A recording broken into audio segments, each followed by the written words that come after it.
So what we've seen, particularly in the last section talking about how we pay for long-term care services, is that in fact there's a very large role for unpaid care.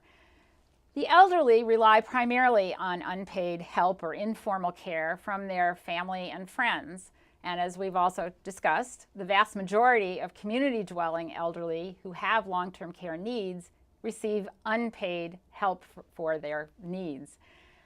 In 2011, which is the most recent time period for which we have an estimate, the economic value of this unpaid caregiving was about $450 billion in 2009 dollars.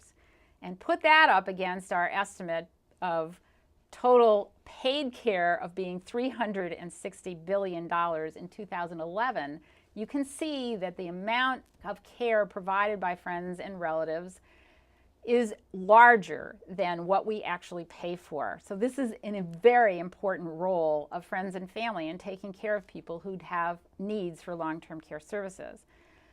In general, these caregivers who provide unpaid care provide an average of 21 hours of care per week, or about a little more than 1,000 hours per year. And if we normally think of a paid work week of being 2,080 hours, we're talking about half that amount is being provided by these unpaid caregivers.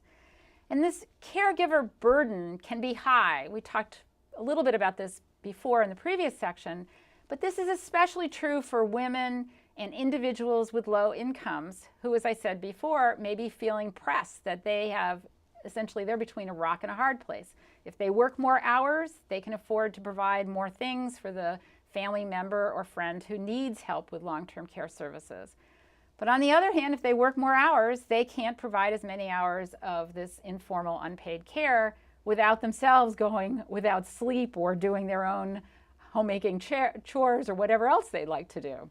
So one reason for the large role of unpaid care in the inadequate coverage that we have for long-term care services is that we do not in the United States have a universal social insurance program for long-term care. As I said, Medicare covers post-acute rehabilitative care, but it does not cover longer-term supportive services.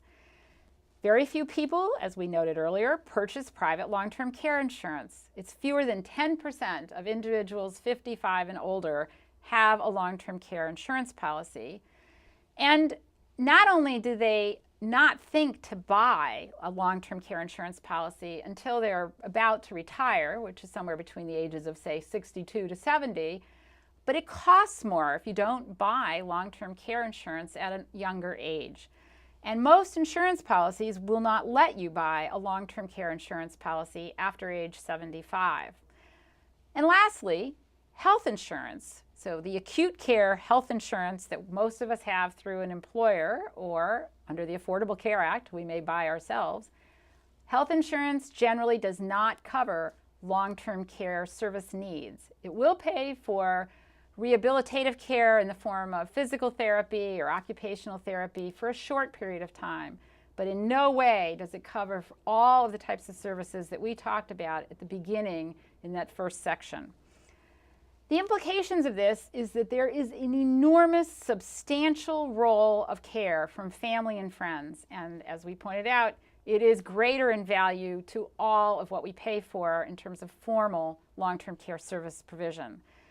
There is a prominent role as well for out-of-pocket payments because families and maybe their friends have to pay for some of the cost sharing required or for services that is not covered by a health insurance policy and certainly not covered by Medicare. And that leaves us with Medicaid. It is the primary public payer for long-term care services, as we saw earlier.